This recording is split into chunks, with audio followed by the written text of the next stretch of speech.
Hi everybody! My name is Boss Mode Billy. I like to make gaming content as well as other videos.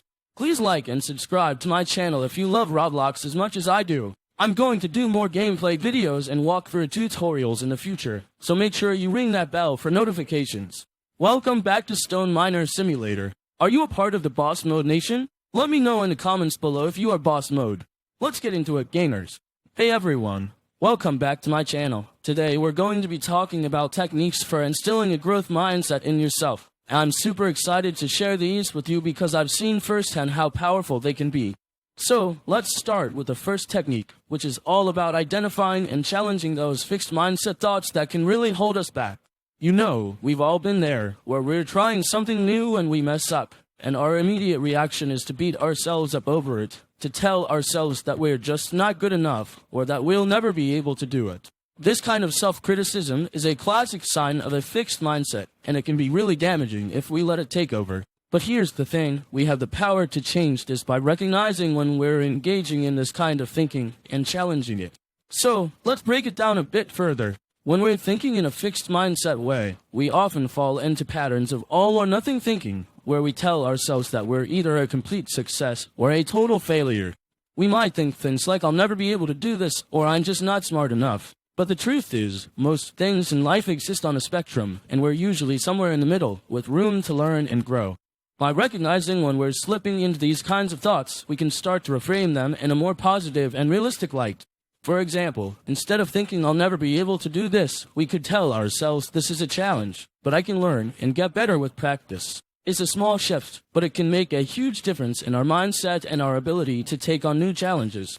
So, now that we've talked about identifying and challenging those fixed mindset thoughts, let's move on to another really important technique for instilling a growth mindset, which is developing self-awareness and introspection skills. Being self-aware means having a deep understanding of your own values, strengths, and weaknesses, and this is crucial for setting realistic goals and making progress towards them. When we are self-aware, we can see ourselves and our abilities more clearly, and we can make decisions that are in line with what's truly important to us.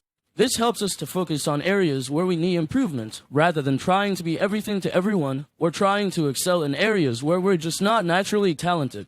Developing self-awareness and introspection skills takes a bit of practice, but it's definitely worth it. One way to start is by taking some time to reflect on your values and what's most important to you in life. What are your non-negotiables? What do you stand for? What kind of person do you want to be?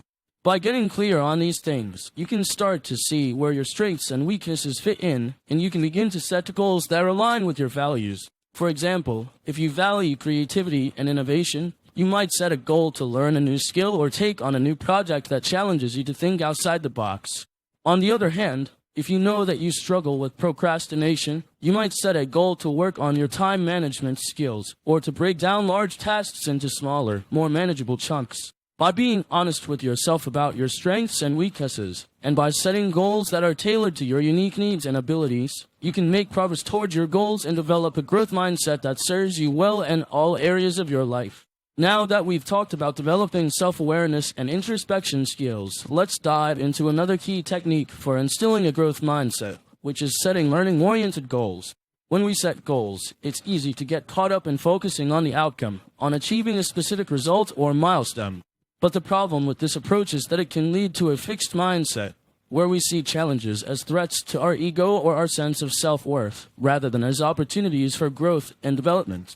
In contrast, setting learning-oriented goals allows us to focus on the process, on the progress we're making, and on the effort we're putting in, rather than just the end result. By setting learning-oriented goals, we can start to view challenges as opportunities for growth and development, rather than as obstacles to be overcome. This means that instead of setting a goal like I want to get an A on this test, we might set a goal like I want to learn as much as I can about this subject, and I'm going to dedicate a certain amount of time each week to studying and practicing. This approach allows us to focus on the process of learning rather than just the outcome, and it gives us the freedom to experiment, to try new things, and to take risks. When we're focused on learning and progress rather than just achievements, we can start to see failures and setbacks as opportunities for growth, rather than as threats to our ego.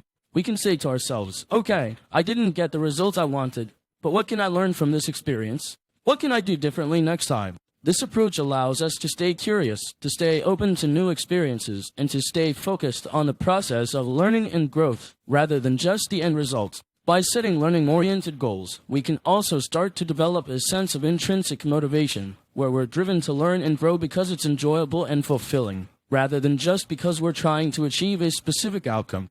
When we're focused on the process of learning, we can start to enjoy the journey, rather than just the destination, and we can find meaning and purpose in the work we're doing. This approach can also help us to develop the sense of resilience and perseverance, because we're not just focused on achieving a specific outcome, but on the progress we're making and the lessons we're learning along the way. By setting learning-oriented goals, we can start to cultivate a growth mindset that allows us to view challenges as opportunities for growth and development, and to stay focused on the process of learning and improvement, rather than just the end result. As we wrap up our discussion on techniques for instilling a growth mindset, I want to leave you with one final but crucial point: the importance of cultivating a culture of self-compassion and constructive feedback.